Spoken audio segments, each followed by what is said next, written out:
you have to look at the people who get labeled ride or die. I'm gonna tell you this for free. If I ever got labeled a ride or die, I'm ending that relationship. Hi, welcome back to my channel. So today I'm back with unpopular opinions. This is part 2. So this one is gonna be centered on relationships, like romantic and platonic, and yeah. Okay. My first one is, I don't believe that you have to like somebody like personally to respect them, and if you do, like, I just think you're a crappy person. So like this whole idea that like I need to know them and their life story and where they grew up so that I can really understand how to respect them. I don't think so. I feel like manners are a thing, and I don't think you have to know somebody like the back of your hand to have some good manners. That's just me. Okay. I don't think friends with benefits is a thing, because explain to me the difference between friends with benefits and a romantic relationship. Because everybody's always like, oh, my partner's my best friend. So what is friends with benefits? Like, it logistically, it just doesn't make sense to me, and it just feels like a paradox. Like saying the rich poor man, like, no, that's not a thing. Like, what? I genuinely want to know, what is friends with benefits and what is the difference between a romantic relationship? The fact that it's open, obviously, and everybody can do their dirt and like play around, but like, here's my thing. You stay in that and y'all deal with that, friends with benefits, whoop de whoop, and then somebody catches feelings and like, there's genuine confusion. There's like, I don't understand. There's like, I don't understand why you feel this way. Like, I told you. And also, that's another unpopular opinion. The whole, oh, I told you, so you shouldn't feel any type of way. I told you. Like, can we actually get serious or get serious?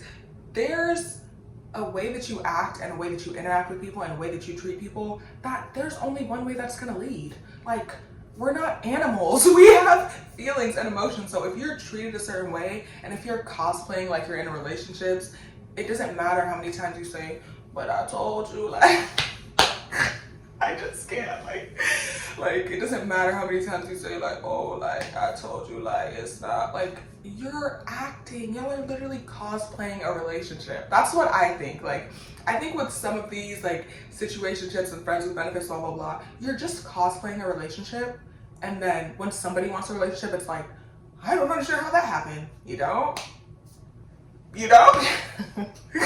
Okay. Also, I don't believe or agree with no labels. I feel like if you're dealing with someone, y'all should both know what's going on.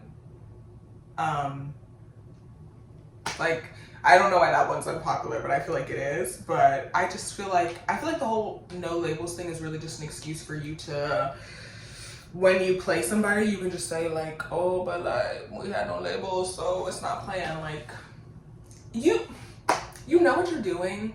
I'm talking to everybody, boys and girls. You know what you're doing, and you know when somebody's invested in you emotionally. And I don't feel that it's right to continue to like play in somebody's face and just kind of wait for everything to erupt and for them to get heartbroken and then be singing All Girls Are the Same in the car, like, until you address what's going on. So I guess that's my unpopular opinion. Like, let's figure out what's going on. Here's another one. I think, yeah, the whole ride or die. There's just like, I just try to be serious, but it doesn't work. Anyways, the whole like ride or die mentality or idea, like, I don't understand why people try to pretend it is what it isn't. Ride or die isn't like a healthy relationship. Ride or die isn't like life happens, up and down, ride or die. Ride or die is you're enduring somebody's cruelty or selfishness. So you have to look at the people who get labeled ride or die. I'm gonna tell you this for free. If I ever got labeled a ride or die, I'm ending that relationship. So people who get like cheated on, people who get mistreated, people who blah, blah, blah, that's the ride or die. Somebody in a healthy relationship, I've never seen them get called a ride or die. Like, I've never seen somebody be like, yeah, you know, 30 years, we were always loyal to each other, we worked it out. I've never seen that get called a ride or die. But you know who is a ride or die?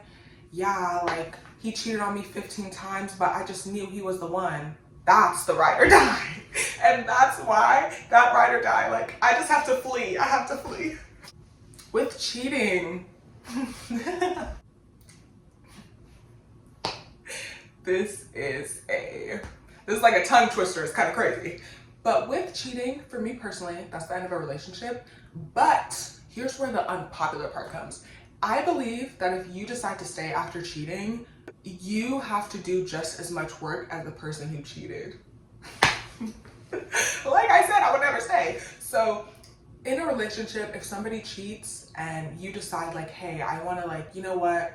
I love you. I want to forgive you. I want to fight through it. Both of y'all have to work through it, because you can't be holding on to it and every other day you bring it up like, yes, you did cheat. No, you have to work on like your trust issues. You have to work on trusting that person again. And the bitterest part, you have to figure out what caused that apart from that person. Obviously, cheating is always the cheater's fault, but if you choose to stay, you have to dig in and be like, what in this relationship encouraged you to do that? And figure out. It's just like, no, that's kind of crazy. I could never. But you just have to figure out logistically, like, okay, like you didn't feel connected. Why was that? Blah, blah, blah, and et cetera, et cetera. And I feel like that would just burn me too much. I just couldn't do that. But if you decide to stay after somebody cheated, like both of y'all have to do a significant amount of work. So that's what I believe. I don't believe everyone is as manipulative. I don't believe everyone is as manipulative as people say. I think we need to accept the fact that we're very delusional. So, like, not everyone is the super narcissist and the gaslighter and so clever. Like, I'm sorry, like, some of these people just spell it out. And they're like, I'm never gonna take you serious. And I'm never gonna respect you. And I'm always gonna cheat on you. But you're just like, but his heart. Okay, like, is that, who's manipulating who here? Tell me. You just have to be truthful. And I promise you, like, this is no judgment, no shame, because I've been that girl. But like, I feel like a lot of the times, I genuinely do believe majority of the time, like, people are not manipulating you, you're manipulating yourself, and you're latching on to this reality that's not there, or you're holding on to this idea of who you desperately want them to be, or the kids that you want to have with him, and the ring and the white picket fence. It's never gonna happen. But like, he's like, he, she, they, everybody, like, they're letting you know their character. People are not that good at hiding their character. He only texted you at 1 a.m. Like, did he trick you? Like, I really want to know that, because like, I feel like people spell it out. I don't feel like people are that good manipulators, and I don't feel like people are that good actors, actresses. Like, people show you pretty fast that they're playing in your face, and you have to learn how to step out of your delusions and like look at reality and look at what somebody has given you and figure out whether you want to deal with that or not. And that's my popular opinion. I don't believe that you're gonna have like 37 toxic relationships, and then when you turn 35, you're just gonna decide no more, and you're just gonna settle down and find your life partner, and then life's gonna be great. I think that like the way that you carry yourself in every relationship is going to set the tone and is going to carry over. And I just feel like I hear this rhetoric of like, I'm just going to do this when I'm young, and I'm going to do this, and then the right person is going to snap me out of it. No, that's really not what happens, because as you are having these relationships and dealing with them a certain way, you're learning these patterns, and a healthy person is not going to undo your patterns. You have to undo your patterns. The only thing a healthy person is going to do is suffer because you didn't fix the problem. So all these things like healthy communication, focusing on one person, not cheating, not having a wandering eye, if you don't do these things, if it's not your moral character, if you don't do it with your relationships, period, that like wife, that husband that you think is gonna pop up, and then, man, I'm leaving that behind. No, you're not. You're bringing it with you. Okay, I feel like friendship-wise, I don't think that you can have a close relationship with someone that's out of your league, whether that be physically, financially, etc., etc. It's just like, jealousy is hard. Jealousy is challenging, and I know people don't always try to be jealous, but if I'm poor and I've never seen a dime in my life and I'm trying to be besties with this rich person, and every time they go out, girl, they go into Nobu. Girl, they go into the most expensive places, they shop and they buy and everything, and I got my 2 nickels to rub together, and I'm just like, damn, eventually that's gonna affect you. So I guess what I'm just trying to say is I don't really think that you're gonna be able to form close relationships with people that are not on your level financially or physically, and and I believe peace on earth.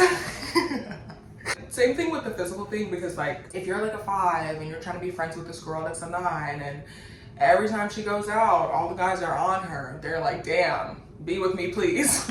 And every time you're just at the side looking around like, damn, nobody want to talk to me, eventually that's going to turn into something. So yeah, I just don't think you can build a close relationship with somebody that is not on your level. But I don't think most relationships are close, so I don't think it's that serious. Like, I feel like you have friends for different sectors of your life. Like, you have like work friends, you have school friends, you have gym friends, whatever, you know what I mean? So it's like, it's not like everybody's gonna be your bestie, so it's not that serious, but just beware. That's all.